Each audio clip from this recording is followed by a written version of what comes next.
talking about this drug said to me, would you take something that blocks your CB1 receptor? So I guess the answer is no. I think until we know a little bit more about this, we probably shouldn't do it. So how did I, sort of a traditional oncologist working in HIV, get involved in medical marijuana research in the first place? Well, in 1992, the International AIDS Conference, in all places, was held in Amsterdam. And I was in Amsterdam, and I'm not making any disclosures here, but I was in my hotel room looking at CNN, world news headlines, and Mary Rathbun was being arrested.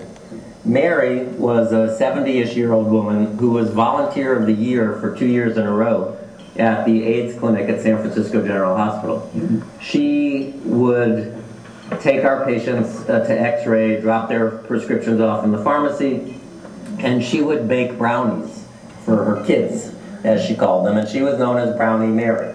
And her brownies were spiked. And here I was in Amsterdam looking at Brownie Mary being arrested for baking brownies for AIDS patients in Sonoma County. And when I came back, there was a letter on the desk addressed to the director of research in the AIDS program at San Francisco General, which I wasn't, but it found its way to my desk. The letter was from Rick Doblin, who was a Harvard PhD from the Harvard School of Government, interested in drug policy reform. And the letter suggested that a clinical trial showing the benefits of marijuana in AIDS patients should come from Brownie Mary's institution, as if she were our dean.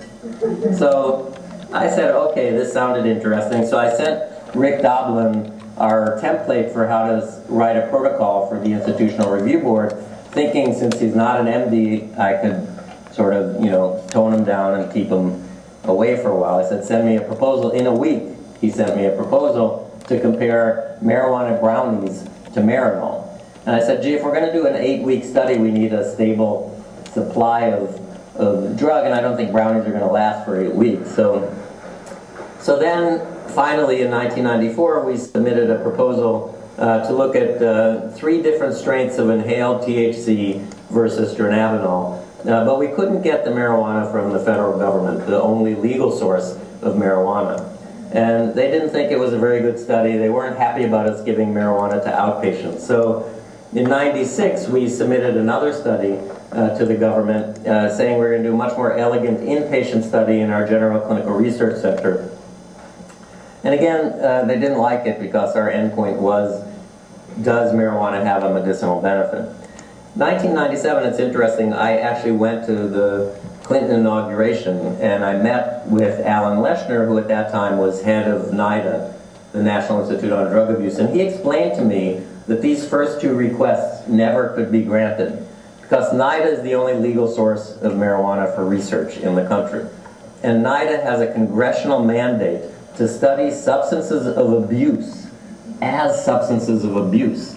He said we're the National Institute on Drug Abuse, not for drug abuse. So we cannot give you marijuana to study to see if it has a medicinal benefit. So in 1997, a few things happened. The state of California voted to allow us to discuss with patients the use of marijuana, the Compassionate Use Act. Protease inhibitors became widely used in patients with HIV, and they no longer developed the wasting syndrome. But there was a report of a patient dying because of a drug-drug interaction between protease inhibitors and ecstasy, a street drug. And so I looked and I found that in fact cytochrome P450, which is the key to metabolism of the protease inhibitors, also interacts with cannabinoids. So in 1997, understanding that I could not do a study looking at efficacy, I proposed a study looking at the safety of marijuana in patients with HIV taking protease inhibitors to determine whether or not there may be an interaction between cannabis and protease inhibitors that would lead to either a change in the amount of virus in the bloodstream or an interaction between cannabis and the immune system, because there was this suggestion that it's related to the immune system that may lead to a change in the HIV RNA in the bloodstream. This was a 25-day inpatient study in our General Clinical Research Center. We enrolled 67 people, and we ultimately analyzed 62 who completed the study. We had 3 arms. We had a group smoking the government's finest 3.6% THC cigarette 3 times a day, a group that took dronabinol 2.5 milligrams 3 times a day, and a group that took dronabinol placebo. The primary endpoint was change in viral load over 21 days of exposure to the study drug, and you can see that there was no change. Other things we looked at were change in the CD4 cells, the cells, as you know, that become destroyed by HIV. And in a 3-week period, both the marijuana and the dronabinol subjects increased their CD4 cells by about 28 to 29 cells, where in the placebo group, they only increased 1 cell.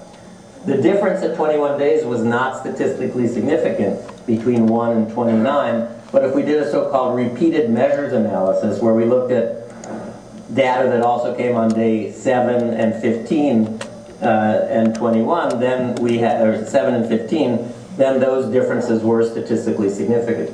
The CD8 cytotoxic suppressor cells, which fight viral infections, were clearly increased in the marijuana group compared to placebo, but not in the dronabinol group. And actually, the dronabinol people were interested in using our data to go back to get a different indication for dronabinol, because this study showed that compared to placebo, the dronabinol recipients gained 3.2 kilograms in 21 days, whereas the placebo group gained 1.1, and the marijuana smokers gained 3 kilos. So clearly, the cannabis did lead to weight gain in these patients. The study, however, was not powered for weight gain as an endpoint, so it was too small for them to take. So there's only so much safety studies of cannabis that you can do before you really want to study, does it work for anything? Because the opponents of cannabis still, to this day, say there's no evidence that it has any medical benefit for any condition, hence it remains Schedule 1 instead of being in any other schedule. Now, you have to think back to the days when California had a surplus in the budget. And Senator John Vasconcellos suggested that $3 million a year for 3 years be put aside to study the medical use of marijuana as a medicine. And established was the University of California Center for Medicinal Cannabis Research, the CMCR, which was basically there to fund clinical trials looking at the effectiveness of smoked marijuana. NIDA worked out a deal that as long as they weren't funding the research, and because they are the only legal source of marijuana, they would provide marijuana for studies that were favorably peer-reviewed and that the CMCR said that they would support. So the first study that our group did, and all of our studies are done at San Francisco General Hospital, which is a hospital very similar to this one, where we do have a General Clinical Research Center and inpatient unit. The study that we did after our safety study, where we demonstrated that we could safely give HIV patients on protease inhibitors cannabis without disrupting their pharmacokinetics or their viral load, we knew that HIV neuropathic pain was difficult to treat. Patients told us that marijuana seemed to have some benefit, and there was some evidence in a preclinical animal model of peripheral neuropathy that cannabis may be effective. The preclinical model is the rat tail, the hot plate test. You put a rat's tail on a hot plate, and how long it can stay there sort of is a marker for neuropathic pain. So they found that rats could keep their tails longer on the hot plate when they're exposed to cannabis. So we decided to do a more human-type traditional study that was ultimately published in Neurology in 2007. This was a randomized placebo-controlled trial of cannabis in patients with painful HIV-associated sensory neuropathy. First, we did a 16-patient pilot study to assess what the magnitude of the effect might be so that we could calculate our sample size. And the required sample size we needed was 50, and you can see that's what we wound up with at the end of the trial. In addition to asking patients in the study how their neuropathic pain was, we felt that we needed to be fairly elegant and also include an experimental pain model. We knew that people that were concerned about the study would say, gee, you can't really blind cannabis. People are going to know whether they're smoking cannabis or placebo, and you're going to have only people who are marijuana activists are going to participate in the study, and they're all going to say if they think they got marijuana that their neuropathic pain is better, and if they think they're getting placebo that it's not. So we did an experimental pain model. Michael Robotham and Corinne Peterson from our Pain Clinical Research Center at UCSF used this model for evaluating opioids. You heat the skin for 30 minutes to 40 degrees Celsius, and it creates a rectangle of erythema, on top of which then you rub capsaicin cream. And this creates an area of hyposthesia and allodynia around this rectangle, which you measure out with the patient looking over here. You use a brush or a foam pad and you ask them where it changes. So it's very much objective and not at all subjective. And we measure before and after smoking the area of hyposthesia and allodynia. So this was a 5-day study that had a 2-day lead-in. Patients needed to have a pain score above 40 out of 100. They came in at 60. After the 2-day lead-in, being off their feet, not doing stuff around their house, their pain dropped a little. But after smoking the cannabis, you can see our endpoint was the percent of patients whose pain is reduced greater than 30%, because my pain colleagues feel that 30% is a good threshold. And you can see that the pain this is the placebo group, and this is the cannabis group, and we had a significant reduction in pain. And these are the, also looking at the areas in the experimental pain model. The placebo group didn't change and the cannabis group did. So we had correlation between the experimental pain model and the patient's chronic neuropathic pain, which led us to conclude then that smoked cannabis is an effective treatment in patients with painful HIV-related peripheral neuropathy. Welcome to Radio Curious. I'm Barry Vogel. Cannabis, commonly known as marijuana, has caused considerable debate and political discussion. But just what is in this plant which causes such controversy? In this edition of Radio Curious, we visit with Dr. William Courtney, a cannabis medical consultant based in Mendocino County, California. Dr. Courtney has studied the compounds of the cannabis plant known as cannabinoids, their various health effects, and the United States government patents held on these compounds. Further details on the legal status and current research relating to cannabis may be found on Dr. Courtney's website, www.leavesofgrass.info. This conversation with Dr. William Courtney was recorded in the studios of Radio Curious in Ukiah, California on March 23, 2009. We began our conversation when I asked him to describe the compounds in marijuana. So, Bill, let's start with the structure. Let's start with the structure of the marijuana plant and the cannabis and the cannabinoids that are within a marijuana plant that may vary from plant to plant. For those who are comfortable with evolution, the plant's been around for approximately 34 million years. At this point contains 66 of the cannabinoids. THC is a prevalent one in some strains.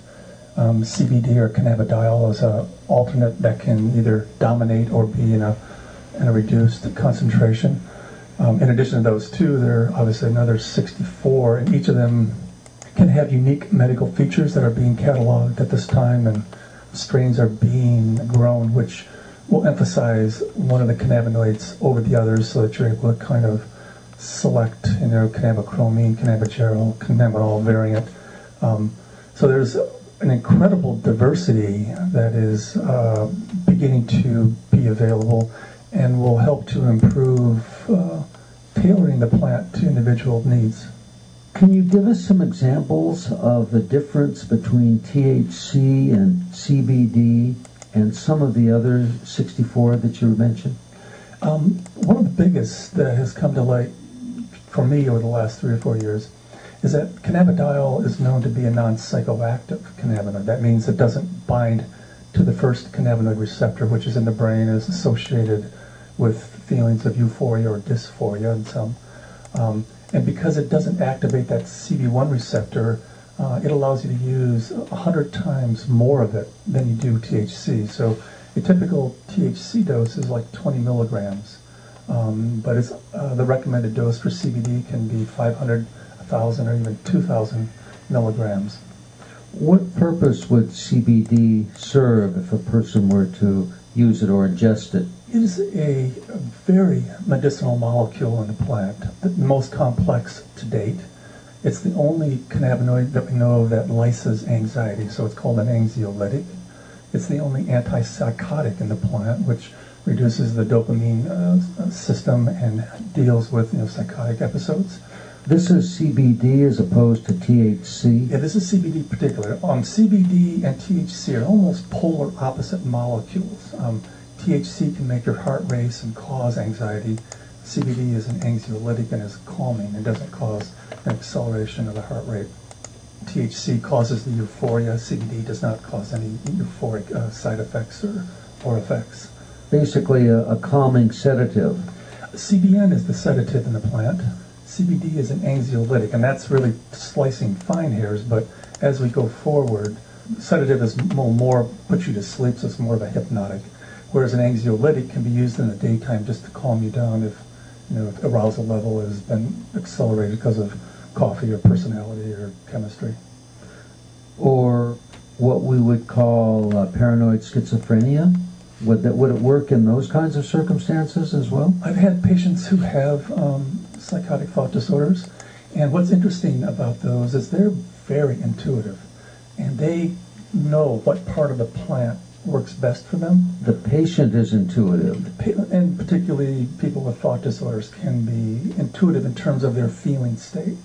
But when you say they know what part of the plant works best for them, would that assume that they would have a prior relationship with using CBD or one of the variants of marijuana? Yeah, in particular, I had a patient that came to me, and him and his mother had been growing their own medicine for some time, were quite poor and never could afford to use the bud. And so they were always stuck using the trim leaf. The son who had the thought disorder really was quite comfortable with leaf because there's a higher proportion of CBD in the leaf. And then once they were at a point of success to where the mother said, now you can use bud, we've got some extra, use the good medicine. The son didn't like the bud. He would, say, I don't want to use that. The mother said, no, that's better. This is the good stuff. Use the good stuff. And the patient was, it's not good for me. And so there's a lot of more THC in the bud. And then if there's a leaf components involved, there's going to be a higher proportion of CBD. And patients able to tease out that the leaf is much more calming as opposed to anxiogenic, which THC can be, and particularly in the strains that have been hybridized for very high levels of THC. You mentioned THC, CBD, and CBN. How are they specifically related to marijuana as a more general name?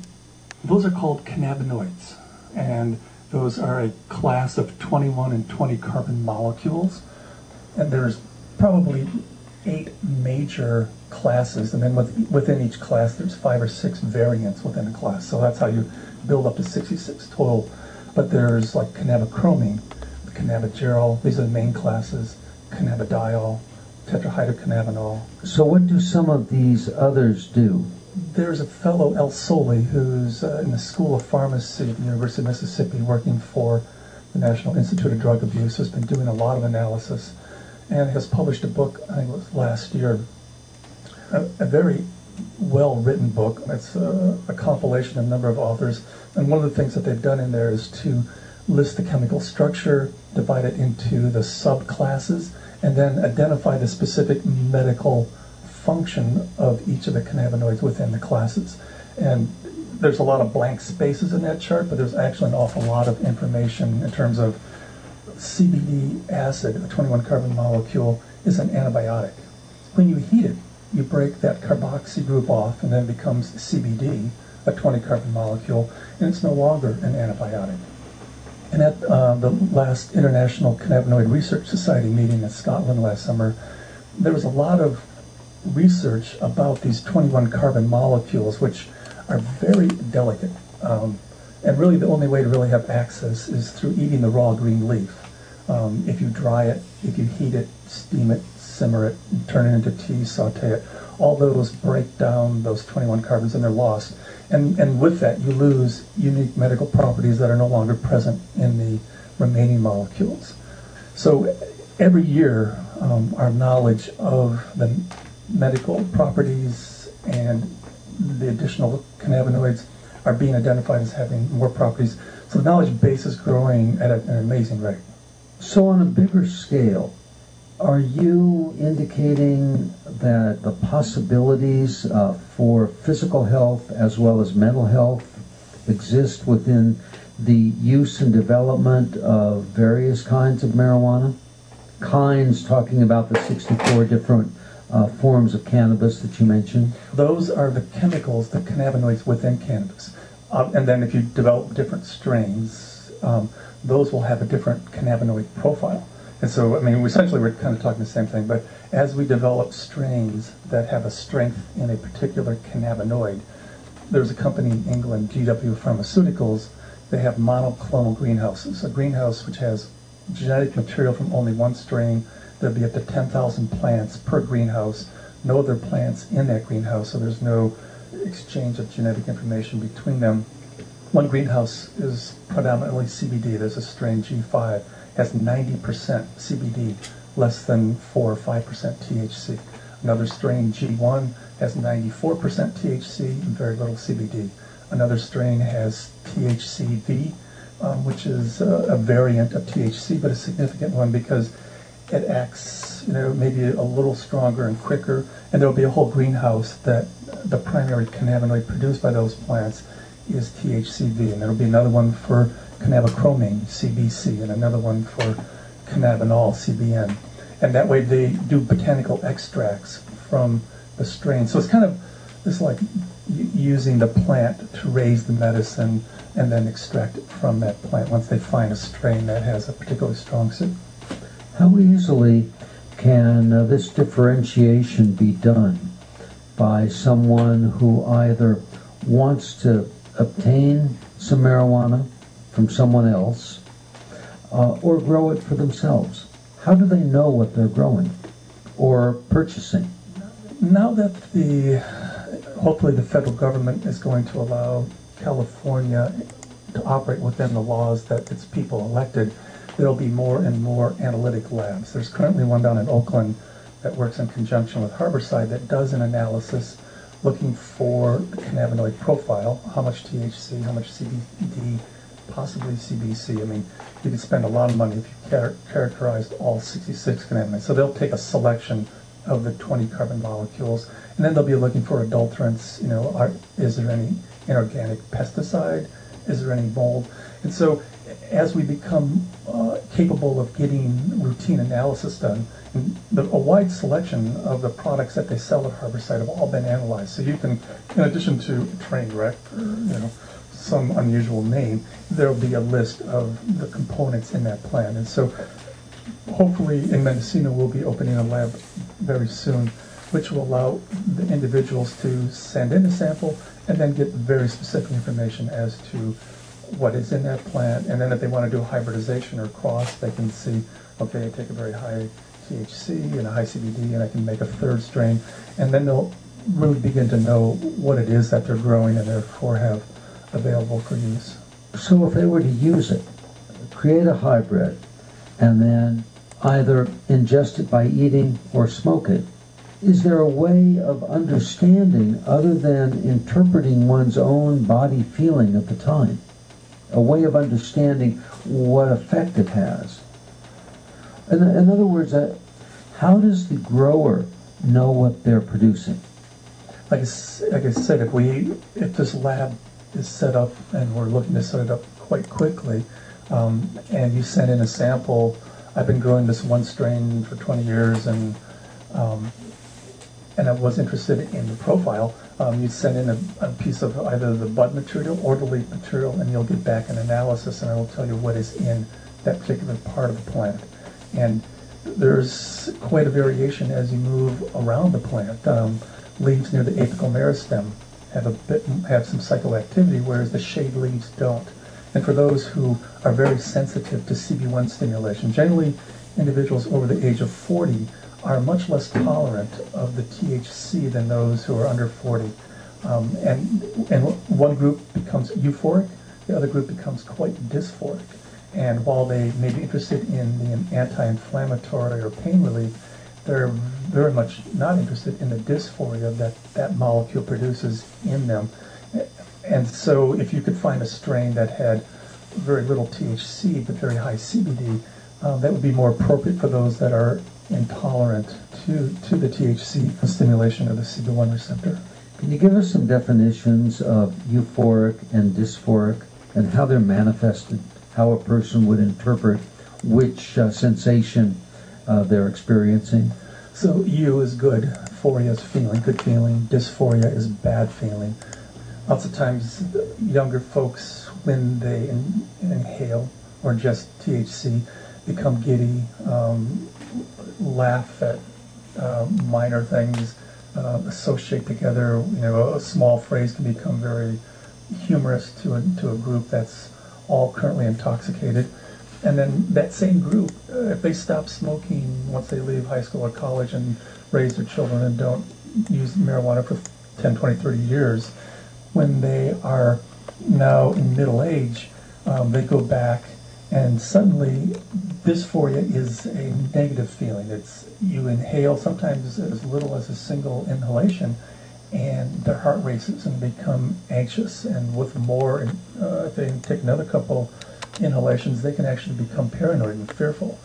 So that's dysphoria, and becomes increasingly common with age, particularly for the person who has stopped using. If you start using as a young adult and continue daily use all the way through, you can actually decrease the density of the CB1 receptor and maintain a tolerance, and as well as the euphoria can persist for those who started using it early and continued using it more or less regularly. And then in that case, you can go all the way through with quite a bit of pleasant side effect feelings as opposed to quite uncomfortable side effects. You mentioned inhaling, which I presume means smoking. What's the difference between smoking and eating? Well, in addition to smoking involves combustion of the plant. Pyrolysis will destroy a lot of the contents. There's been a couple of studies recently on vaporization, in which what you do is you heat the plant material to a very specific temperature, and you boil that particular cannabinoid. It turns into a vapor, and you inhale vaporized cannabinoid. What vaporization does is allows you to select among the cannabinoids, as well as avoid the products of combustion, which can be polyaromatic hydrocarbons, which have a carcinogenic potential. Though not in this plant, the assumption was that because there are twice as many procarcinogens in cannabis, and that the way you inhale it is, if you are burning it as in smoking it, you take a deep breath and you hold it, that results in a deposition of up to 4 times as much tars as you would with a cigarette. So the early presumption being twice as many procarcinogens, 4 times the tar deposition, obviously cancer is going to be formed. And that presumption kept building and mounting in various anti-cannabis articles that were quite seriously supported by federal government looking for negative side effects. And they finally did a definitive study in Los Angeles, and it turned out that even very heavy users, there is no association with lung cancer despite the procarcinogens and deposition. And in fact, there was a negative correlation which suggests that it would actually protect you, particularly if you're in a very somewhat toxic environment, like say you lived in a city where there's a lot of smog and a lot of car exhaust in the air. It would actually protect you from environmental carcinogens. And that was a very shocking finding from a study that was intent on proving that in fact cannabis caused cancer when in fact it was protective of. How about eating or ingesting through food? Eating is an area that I have spent a lot of time looking at, and there's multiple ways of eating. For the last 30 years, there's been a growing association between psychoactive and medicine. And so essentially, the more psychoactive the effect of the stronger the medicinal benefit was the assumption. And so many efforts were made to increase the psychoactive effect. And you'll hear people saying, well, you need to activate it with heat. You know, THCA, you provide heat, you break the acid off, becomes THC, you increase the psychoactivity. So most of our activities involved sauteing, steeping in tea, simmering, smoking, any heat application. The more heat, the longer. You not only liberated THC from THC acid, but there's a possibility of converting CBD into THC through the addition of heat. I mean, it's a commercial process in Europe where they convert cannabidiol into tetrahydrocannabinol using heat. So what has come to light fairly recently is that there are different ways of eating the plant. If you bake it, you're going to increase the THC content, which was tantamount to increase the medical benefits. But it's pretty clear now that you shift the profile, and there are certain medical benefits that are reduced in that process. Now, THC has many medicinal properties, but because it stimulates the CB1 receptor, you're severely restricted on the amount that you can take in, either through inhalation or eating. A 20 milligram dose is about as euphoric or dysphoric as someone can tolerate. Like I said, where with CBD, it's recommended in this patent that you take up to 2,000 milligrams. If you inadvertently took 2,000 milligrams of THC, you would be probably near comatose for many days. It would definitely be a 2 or 3 day period where you would be somnolent. So how does one measure the quantity? Looking at strains in the literature until we can actually get an analysis. So it's commonly held that CBD in northern lights in this county is about 1% of the weight of a pound of cannabis. So a pound of cannabis is 454 grams, 4.54 grams of that are CBD. And it's very important that we understand that cannabis is an excellent source of CBD. If you look at the concentration of vitamin C in oranges, since grade school, most kids will say, you know, oranges are an excellent source of vitamin C. But it takes approximately 4 pounds of oranges to generate a gram of vitamin C. It takes only a quarter pound of cannabis to generate a gram of CBD, which is to say that there's 16 times as much cannabidiol in cannabis as there is vitamin C in orange. So cannabis is an excellent source of CBD, but on the other side, it's an incredible source of THC. And in order to use the CBD, you have to find strains where the THC is not present, or you need to reduce this THC content by vaporizing the THC and boiling it off of either the oil, the hash, or the plant. And then that increases the relative proportion of CBD. Let's dissect, if you will, the alphabet soup, THC and CBD. For a person who really doesn't know what they mean, which I would suspect could be many listeners. Yeah, so THC, tetrahydrocannabinol, the federal government says is the only active ingredient in the plant. At least they've said that a lot. They've also said that there's no medical benefit, and they have patents on the medical benefits of CBD. So there's many possible statements one can get from the federal government. But THC is the common compound within cannabis that is recognized to stimulate the CB1 receptor and cause euphoria, or as I said in older folks, causes dysphoria. Whereas CBD, or cannabidiol, being non-psychoactive, allows you to take 100 times more of it, which allows a whole different range of effects in terms of protecting the body from conditions of oxidative stress. And what are conditions of oxidative stress? life runs on oxygen. You inhale oxygen and you burn sugars with oxygen. So in every cell, you convert sugars into CO2, which you exhale, and as you burn a sugar into carbon dioxide, every time you chop off a carbon, you take the energy of that bond and store it chemically for the cell to grow or operate. Oxidation is essential to life, and yet the oxygen molecule is very, very powerful. It can turn iron into rust. It can turn cellulose into fire. I mean, you oxidize. Oxidation are all these processes. At a very controlled level, it's what metabolism is about. So you've got this beast, this very powerful chemical, and part of what life is harnessing that in a productive fashion.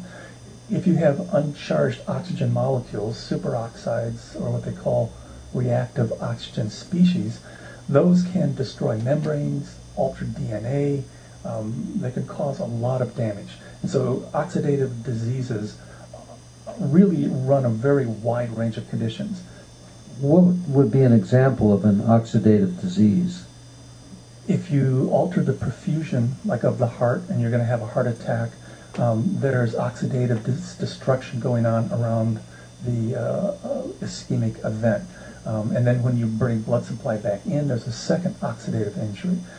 Strokes, chronic conditions like Alzheimer's and Parkinson's, conditions including cataracts involve oxidative damage. Diabetes, autoimmune disorders, any of the inflammatory conditions where inflammation is, the fire is kind of raging out of control, and that involves arthritides, rheumatoid and osteo joint conditions, post-traumatic conditions. So it really is a complication of most pathologic states. Well, Dr. Bill Courtney, thank you for being with us on Radio Curious, and I look forward to another conversation to pursue these concepts. But before we close, I'd like to ask you to tell us about an interesting idea or concept or aha moment that has occurred to you lately. The public discussion or discourse seems these days to be looking at economy, and I had the pleasure of being in China on a couple of occasions, and I've seen people willing to work very hard, for $1 an hour.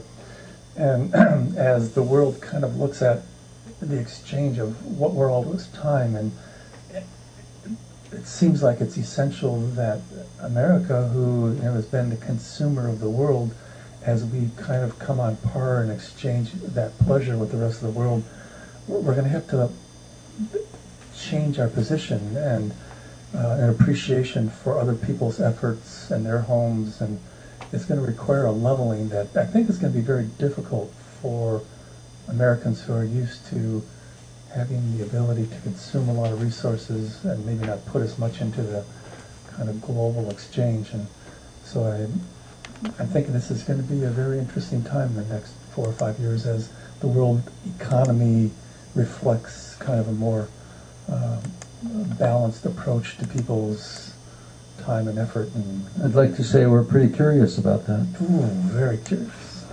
And can you tell us about an interesting book that you've read lately?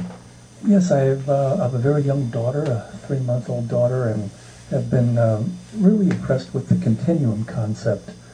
It's by Jean Liedloff, and it's about the importance of holding the infant and child and making them a part of your working life and daily life, and opposed to putting them in front of a TV and putting them in front of a daycare situation, just really integrating them in your day-to-day life.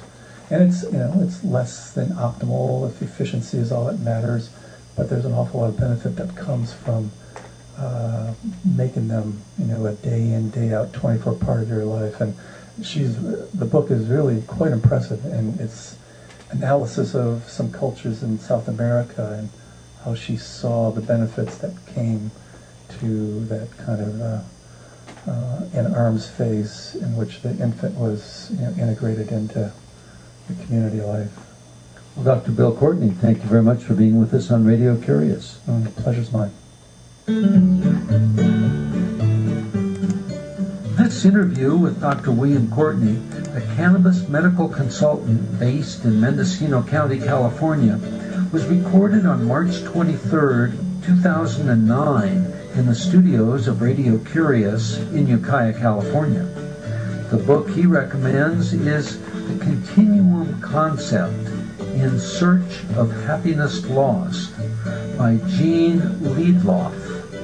Copies of this and other editions of Radio Curious can be found on our website, www.radiocurious.org. They're also available in CD format for $14 each. At Radio Curious, we appreciate your thoughts and ideas about our programming and enjoy hearing from you. Our address is Post Office Box 7, Ukiah, that's UKIAH, California, 95482. Our email address is curious@radiocurious.org, and the phone is 707-462-6541. You've been listening to Radio Curious. I'm Barry Vogel. Thank you for joining us.